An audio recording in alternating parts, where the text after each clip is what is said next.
I think from a longer term perspective, getting focused on executing on these development programs is critical for our company, and then underlying all that is culture change. The morning news cycle erupted with a devastating announcement. Boeing's chief executive, Kelly Ortberg, disclosed that the aerospace giant was grappling with unprecedented financial strain, made worse by President Donald Trump's sweeping tariff measures against major U.S. trade partners. From the gleaming assembly lines in Everett, Washington, to the cockpit modules assembled overseas, Boeing's network suddenly seemed fragile, pushed to the brink by what Ortberg described as a perfect storm of geopolitical brinksmanship and market contraction. The CEO's words, delivered without the veneer of corporate guardedness, painted a picture of a company once buoyed by robust government contracts and global airline orders, now confronting the very real specter of insolvency unless drastic strategies, perhaps even relocating key operations abroad, were urgently pursued. Before we start, smash the like and subscribe buttons for more updates. Immediate reactions poured in from financial markets where Boeing's shares took a dive, slipping into bear territory and wiping billions from its market capitalization in a matter of hours. Analysts traced the downturn directly to Ortberg's stark admissions. Tariffs of 25% on steel imports and 15% on aluminum, coupled with retaliatory levies from European and Asian allies, made manufacturing costs soar. What had been calculated risk in sourcing raw materials globally became an existential threat when suddenly the price of every fuselage, wing component, and fastener skyrocketed overnight. Orders from budget carriers, already cautious amid fluctuating fuel costs, were canceled or deferred en masse. Premium airlines were forced to reconsider new wide-body purchases, fearing sticker shock costs that would inevitably be passed to passengers. Government-supported airlines in the Middle East and Asia, long courted by Boeing as pillars of growth, paused negotiations, unwilling to negotiate under punitive tariff regimes that overwhelmed their finance ministries. The discourse shifted rapidly to the possibility of Boeing moving critical manufacturing stages abroad. A company that had prided itself on American-made credentials, proudly built in the USA, now openly explored Mexico, Eastern Europe, and even Southeast Asia as alternative production hubs. These regions offered not just lower labor costs, but crucially sites beyond the reach of U.S. tariffs. Ortberg sidestepped accusations of disloyalty, framing the conversation as a survival imperative. To maintain competitiveness, we must access tariff-exempt territories, he declared, emphasizing that without such measures, the supply chain risked fragmentation and long-term damage. Investors, while jittery, recognized the strategic logic. Relocation could shield Boeing from punitive duties, preserve margins, and perhaps most importantly, signal to customers that the company remained adaptable even in an increasingly protectionist world. Behind the closed doors of Washington, the administration's trade team scrambled to respond. The president, when briefed on Boeing's warnings, doubled down on his tariffs as a necessary blow against what he branded unfair practices by long-standing allies who maintained their own subsidies and market protections. Yet within the corridors of power, voices grew uneasy. Boeing was not just any corporation, but a pillar of U.S. national security. Its fighters and surveillance jets a critical part of America's military-industrial backbone. Defense officials whispered that any hint of Boeing infrastructure moving overseas would compromise domestic readiness, elongate supply chains, and expose critical technologies to potential adversaries. The Pentagon's contractors began lobbying in furious tandem with airline trade groups, seeking carve-outs or exemptions that might soothe Boeing's immediate cash flow crisis. As the tariff storm gathered momentum, suppliers felt the squeeze. Thousands of small and mid-sized subcontractors across the United States, some employing fewer than 50 workers, depended on Boeing contracts for over half their annual revenue. Designated Tier 2 suppliers of specialized components, avionics wiring harnesses, landing gear assemblies, precision machined parts, were suddenly confronted with choices. Absorb the extra 25% cost themselves, renegotiate with Boeing at lower margins, or face order cancellations. A wave of credit downgrades hit these suppliers, igniting broader concerns of a cascading liquidity crisis. In Midwest industrial towns, factory floors once bustling with skilled machinists and welders slowed to a halt. The echo of drilling rigs and rivet guns faded, replaced by the flicker of fluorescent lights in empty workshops. Amid this turmoil, Boeing's board of directors convened emergency sessions to explore all conceivable remedies. Cost-cutting plans included a hiring freeze, scaling back research projects, and deferring capital investments. Yet the most radical proposal on the table was the partial demerger of Boeing's commercial aircraft division, creating a standalone entity headquartered outside the U.S. tax jurisdiction. Such a move could offer dual benefits: relief from punitive corporate levies and enhanced access to development incentives offered by foreign governments eager to attract high-tech manufacturing investments.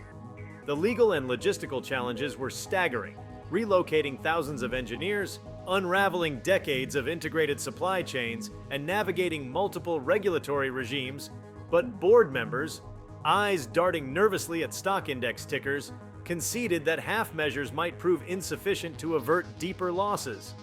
In the realm of public perception, the narrative shifted quickly from geopolitics to patriotism. Headlines questioned whether Boeing's leaders had forsaken national loyalty in pursuit of profits. Economists argued that global supply chains, once lauded for efficiency and cost savings, had become dangerously brittle under the pressure of geopolitical uncertainties. Customers, too, weighed in. Airlines accustomed to Boeing's reliability now grappled with the specter of delayed deliveries, rising costs, and the potential need to diversify their fleets to Airbus or emerging competitors. Aircraft leasing companies, the intermediaries that often determine fleet composition, began reassessing their order books, eyeing Airbus's Toulouse facilities with renewed interest as a hedge against potential American-made price surges. The implications for the broader U.S. economy were profound. Trade balances, long skewed by the desire to reduce dependency on foreign manufacturing, were threatened with a new imbalance: an exodus of high-value jobs abroad that would erode domestic innovation ecosystems. University research laboratories, often partnered with Boeing for cutting-edge aerodynamics and materials science projects, worried over budget shortfalls and lost collaboration opportunities. Academic departments feared a decline in graduate student funding as corporate sponsorship shifted focus to plants offering more favorable incentives. Regional governments clamored for federal relief packages, proposing taxpayer-funded subsidies to keep Boeing's operations domestically anchored, requests that collided head-on with the administration's avowed commitment to shrinking government intervention in private enterprise. Amid the maelstrom, Boeing's senior management faced an unenviable task: balancing reassurance to the workforce with hard truths about the necessity of strategic transformation. Town hall meetings streamed live across corporate internet platforms, with Ortberg and his executive committee acknowledging the fears of employees whose livelihoods and communities hung in the balance. The message amalgamated candid acknowledgement of the dire financial projections, earnings before interest and taxes forecast to plummet by as much as 60% year over year, with an optimistic vision of a retooled, more resilient Boeing. The vision embraced digital manufacturing, advanced robotics, and decentralized production nodes that could pivot between locations based on tariff regimes and currency fluctuations. Yet, for many assembly line technicians and aerospace engineers, such promises offered little solace against the immediate prospect of plant closures and relocated operations. Internationally, governments reevaluated their own policies in light of Boeing's predicament. In Europe, senior EU trade officials convened to ponder retaliatory measures of their own, wary of crossing the administration's red lines but equally determined to defend local aerospace champions like Airbus. News emerged of secret talks between Airbus and several national governments exploring accelerated production expansions to capture any market share Boeing forfeited. Meanwhile, Southeast Asian nations dangled sweeteners, land grants, tax holidays, workforce training programs, to woo Boeing's maligned commercial aircraft arm. In Mexico, where aerospace manufacturing had grown rapidly, federal authorities drafted contingency frameworks to facilitate swift establishment of new Boeing facilities, promising streamlined permitting processes and subsidies that could undercut U.S. production costs by up to 30%. On the diplomatic front, U.S. trade envoys scrambled to reassure allies that the tariff measures would not become permanent fixtures. Behind closed doors, negotiators proposed temporary exemptions for aerospace goods, contingent on Boeing maintaining minimum production volumes domestically, agreements that critics labeled unworkable, given the complex interdependencies of modern manufacturing networks. In parallel, officials negotiated potential side deals tying renewed aircraft purchases to concessions in unrelated sectors, creating a tangle of bargaining chips that risked further politicizing commercial aircraft sales. For airlines weighing fleet renewal plans, the calculus became ever more complex. CFOs commissioned in-depth scenario analyses to model total cost of ownership under different tariff regimes, considering both lease rate fluctuations and fuel efficiency differentials. Some carriers initiated exploratory discussions with Russian and Chinese aircraft manufacturers, once sidelined due to questions about long-term support and residual value, as potential alternatives should Boeing's supply constraints tighten further. These conversations, though preliminary, signaled a significant shift. Years of unquestioned loyalty to the U.S. industry were now supplanted by a cautious pragmatism driven by economic realities. Within the halls of academia, experts on supply chain resilience dissected Boeing's predicament as a case study in the perils of over-centralized sourcing and insufficient contingency planning. Conferences scheduled for the summer saw a surge in paper submissions on themes of geopolitical risk, adaptive sourcing strategies, and the interplay between trade policy and national security. Case studies proliferated, examining how Boeing's reliance on global supply networks, once hailed as best practice, had become a vulnerability when trade winds shifted. Business schools raced to integrate these lessons into MBA curricula, ensuring future executives would prioritize flexibility over lean but fragile cost structures. In technology circles, the discussion about advanced manufacturing gained fresh vigor. Startups developing modular production cells and digital twin simulations found renewed investor interest, as Boeing's challenges underscored the imperative for agile, geographically distributed manufacturing ecosystems.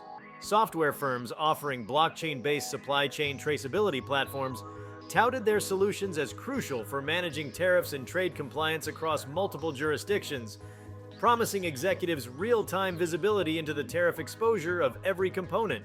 Such technologies, while promising, required significant capital investment, a challenge for Boeing even as it wrestled with liquidity shortfalls. For Kelly Ortberg himself, the CEO's journey through this crisis would define his tenure. He balanced intense pressure from the board to deliver quick financial relief with the broader responsibility of stewarding a company whose legacy intertwined with national pride and global connectivity. His speeches evolved from frank admissions of distress to strategic missives outlining transformational pathways, digitalization of design processes, collaboration with non-traditional partners, and even exploration of novel revenue streams in urban air mobility and defense electronics. Internally, team structures were reorganized to foster cross-functional task forces charged with identifying low-hanging cost savings and longer-term structural realignments. The weeks that followed Kelly Ortberg's announcement became a whirlwind of negotiations, boardroom debates, and strategic pivots, each day bringing fresh revelations about the complexity of Boeing's predicament. As Boeing's senior leadership gathered under the cavernous rafters of the Puget Sound Delivery Center, they wrestled with the immediate imperative of shoring up liquidity, while simultaneously laying the groundwork for a fundamental restructuring of the company's global footprint. The financial community, meanwhile, dissected every snippet of information, seeking clues about where and how Boeing might choose to transplant parts of its once unassailable manufacturing empire. One early proposal centered on creating a network of satellite factories strategically positioned outside tariff jurisdictions. Under this vision, Boeing would retain its U.S. facilities as design and final assembly hubs, while critical sub-assembly lines for wings, fuselage sections, and composite components would be established in Canada, Mexico, and select EU member states. Canadian provinces bordering the Great Lakes offered proximity, a skilled labor force, and existing aerospace clusters. Mexico's northern states provided cost advantages and an improving infrastructure, and nations such as Poland, the Czech Republic, and Romania dangled government incentives to attract aerospace investment. Each location presented unique benefits and challenges. Provincial tax credits in Ontario came with bureaucratic conditions that slowed land acquisition, while Mexican labor costs, though lower, were vulnerable to currency volatility. Eastern European governments were eager but lacked the deep-tier supplier networks found in North America. By early June, Boeing's supply chain team had dispatched advance parties to all three regions, evaluating potential greenfield sites and brownfield facilities, former automotive plants or defunct steelworks ripe for conversion. They met with labor unions, local economic development councils, and vocational schools, negotiating training programs to ensure consistent workforce quality. At the heart of these discussions lay a delicate balancing act, securing tariff avoidance without compromising Boeing's reputation for engineering excellence. After all, customers had come to expect that every Boeing aircraft, whether an ultra-efficient 787 Dreamliner or the workhorse 737 MAX, would meet the same rigorous performance and safety standards, regardless of where its parts originated. Meanwhile, domestically, Boeing's management began revisiting supplier relationships. The company's traditional single sourcing model, whereby it placed large volume orders with a single preferred partner, had long been lauded for driving down unit costs. But in the current climate, it risked concentrating tariff exposure in one jurisdiction. Discussions emerged about diversifying, splitting orders among multiple suppliers across different countries. For avionics systems, for instance, Boeing considered engaging firms in Singapore, Sweden, and Israel, alongside U.S. incumbents. Such diversification promised tariff mitigation and improved resilience against localized disruptions, whether natural disasters or political upheavals, but added complexity to integration and quality control. On Capitol Hill, hearings convened as lawmakers sought to understand the scope of Boeing's challenges. Ortberg, alongside the heads of major suppliers and airline trade groups, gave testimony underscoring the interconnected implications of the tariff regime. Senators and representatives peppered them with questions. Would layoffs be inevitable? Could Boeing sustain research investments in new engine technologies? How soon could production lines be relocated? And what would be the ripple effects on communities in Washington, South Carolina, and California? Boeing's executives emphasized their desire to remain anchored in the United States, but stressed that without relief or exemptions, they would be forced to pursue alternatives to remain financially viable. The administration, responding to the mounting political pressure, offered a compromise, a temporary waiver on aerospace-related steel and aluminum imports, valid for 6 months and subject to annual renewal. The caveat, or bargaining chip, was that Boeing would have to agree to substantial job creation commitments in designated opportunity zones across rural America, effectively tying tariff relief to domestic investment pledges. The arrangement polarized opinions. Labor leaders cheered the prospect of preserving U.S. jobs, while fiscal conservatives balked at what they saw as corporate welfare. Still, Ortberg recognized its potential to buy time. The waiver would provide immediate cost relief, allowing Boeing to stabilize cash flows and proceed methodically with its international expansion plans without the crushing weight of import duties. As the waiver negotiations played out in Washington, Boeing accelerated its work on internal cost efficiencies. Operation Sterling Eagle, an internal cost reduction program launched under Ortberg's watch, focused on 3 pillars: streamlining administrative overhead, adopting advanced automation in production, and optimizing engineering processes through digital tools. Administrative cuts touched corporate travel budgets, renegotiated office leases, and trimmed non-essential consulting contracts. On the factory floor, Boeing fast-tracked pilot projects for robotic spar drilling and composite layup, partnering with tech startups to integrate vision-guided systems. In engineering, the company expanded its use of digital twins and cloud-based design review platforms, reducing the lead time for simulation iterations and accelerating decision-making cycles. Each of these initiatives yielded savings, though never as quickly or as deeply as management hoped. Developing and deploying sophisticated robotic systems required capital expenditure and workforce retraining, while digital transformation demanded cybersecurity safeguards and cultural shifts among veteran engineers. But over the course of the summer, incremental gains began to accumulate. Boeing reported a modest uptick in adjusted free cash flow, which Ortberg framed as validation of the company's resilience and determination to emerge leaner and more agile from the crisis. In parallel with these internal efforts, Boeing's government affairs team stepped up diplomatic outreach. Envoys flew to Brussels, Beijing, and Tokyo, pressing for exemptions and timing assurances that would allow Boeing to honor existing aircraft orders without penalty. In Europe, discussions centered on temporary relief for finished aircraft imports. In Asia, the conversations touched on customs valuation rules that could otherwise inflate the effective tariff rate due to dumping claims. In each case, Boeing stressed the broader economic and strategic benefits of unimpeded aircraft trade, the jobs supported by Boeing's operations in dozens of countries, the connectivity provided by new air routes, and the geopolitical value of a strong transatlantic and trans-Pacific partnership underpinned by reliable aviation links. Airlines, meanwhile, navigated an uncertain upgrade cycle.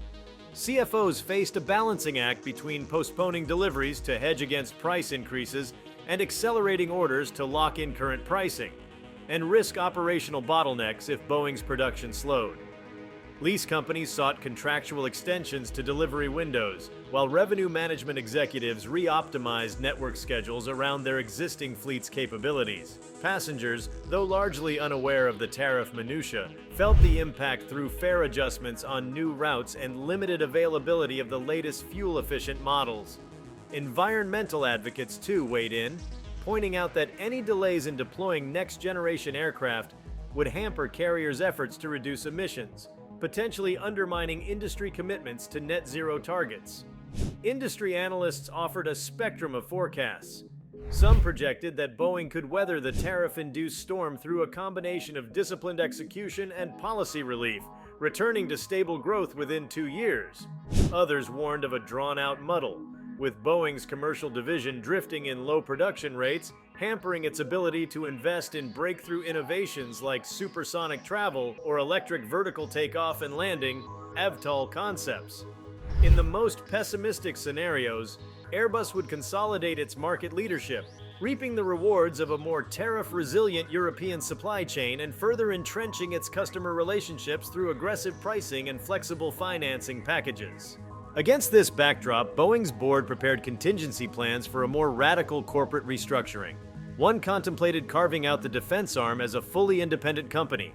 Boeing Defense, Space, and Security could remain American-based and perhaps even assume greater priority in government procurement, insulated from the tariff woes afflicting the commercial side. The newly separated commercial entity, meanwhile, could pursue the aggressive international footprint relocation strategy with greater agility. Shareholders speculated on the potential value unlocked by such a split, recalling similar spin-offs in other industries that had unleashed shareholder returns when businesses had more focused objectives and simpler capital structures. Within Boeing's leadership ranks, however, the mood oscillated between cautious optimism and sober realism. Managers recognized that any long-term solution would require sustained collaboration among government, industry, and the workforce. The pursuit of foreign production hubs, while necessary to mitigate tariff exposure, carried political and reputational risks, particularly if perceived as offshoring American jobs. Efforts to secure tariff waivers or carve-outs from the administration hinged on unpredictable policy dynamics. Supply chain diversification and automation would deliver benefits over years, not quarters. And the option of splitting the company, while intriguing, demanded rigorous financial modeling and risk assessment. No trivial task, given the complexity of interdependencies between Boeing's commercial, defense, and service businesses. By late summer, as the temporary waiver neared expiration, an updated plan emerged that sought to thread these needles. Boeing would proceed with establishing 2 new subassembly plants, one in Querétaro, Mexico, and another in Toulouse, France, each capable of producing wing and fuselage sections for the 737 and 787 families. These plants would operate under long-term lease agreements, funded in part by local government incentives tied to job creation targets and technology transfers. Joint ventures with trusted local partners would smooth regulatory processes and bolster Boeing's standing with host governments. Back in the United States, Boeing would commit to modernizing its Everett and Charleston facilities with next-generation automation, preserving core assembly jobs while gradually retraining the workforce for roles in digital manufacturing and supply chain management. Concurrently, Boeing's government affairs team secured an agreement for a 2-year extension of tariff relief, contingent on measurable progress in expanding foreign subassembly capacity and maintaining domestic employment levels above a defined baseline. This conditional waiver arrangement balanced the administration's desire for domestic job protection with Boeing's need for tariff avoidance. It also provided a clear roadmap and accountability mechanism. Boeing's performance on investment pledges and workforce commitments would determine access to relief over time. The arrangement drew criticism from some free trade advocates, who decried the precedent of tying policy to corporate behavior. But for Boeing, it represented a pragmatic compromise in an era of heightened trade friction. With this framework in place, Boeing announced its Global Resilience Initiative, a long-term strategy to build a distributed manufacturing ecosystem capable of flexing according to geopolitical, economic, and environmental pressures. The initiative encompassed supply chain diversification, advanced digital manufacturing, workforce development programs, and a commitment to maintaining a robust U.S. base.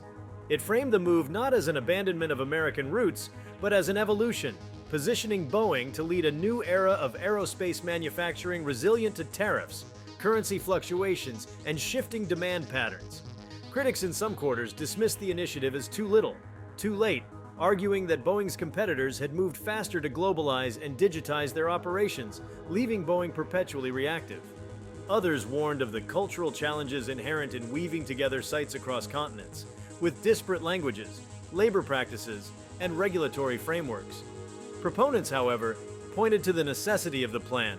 The contemporary aerospace industry no longer operated in a world of unilateral trade rules, and companies that failed to adapt would risk obsolescence. Internally, the initiative galvanized Boeing's workforce. Town halls shifted from presentations on cost cuts to interactive workshops on skills for digital production, robotics maintenance, and cross-site collaboration. Aerospace engineers collaborated virtually with their counterparts in New Mexican and French plants, sharing design specifications and troubleshooting assembly techniques via immersive digital platforms. Apprenticeship programs emerged, pairing veteran machinists with younger technicians versed in automation. Harvard Business School researchers began documenting the transformation, citing Boeing as a case study in organizational agility under duress. Customer response to the Global Resilience Initiative was cautiously optimistic. Airlines valued Boeing's transparency and the potential for mitigated delivery risks, provided the new facilities ramped up efficiently. Lease companies, though still wary of long-term uncertainties, appreciated the clearer roadmap for production capacity and cost stabilization.